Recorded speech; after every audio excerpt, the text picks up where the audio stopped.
Седиме си в бара и естествено това няма е последното клипче с тази вечер. Сигурно ще е 20 днеска. Седиме си в бар. Може да си представите. На района на Сентериевски в бар. Имаме си Шуменско, Туборг и такива.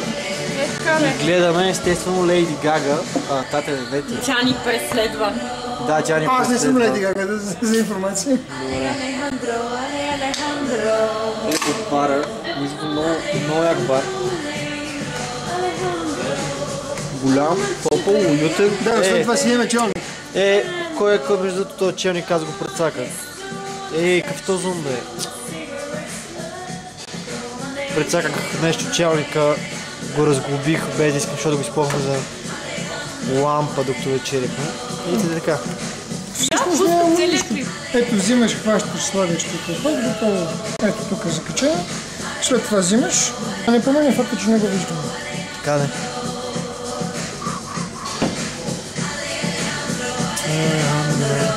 Така ли се обра това чудо?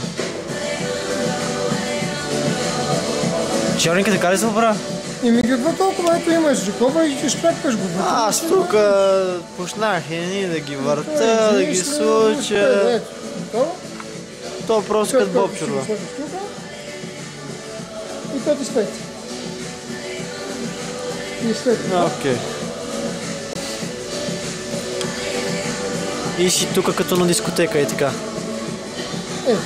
Ето. И след това си взимаш така, това. Те са студена. Тя е ледена. Еми то в лятно време се пие студено за горе. Ето такова шумensко бирче, къде си ледено студено. Тук като е кучеството. Реклама. Факт е. YouTube сега няма ме накарат. Сега ако ме накарат, ще говорим там с тия от Google. Освен това да се разберем, ние сипваме Шуменско в Туборг.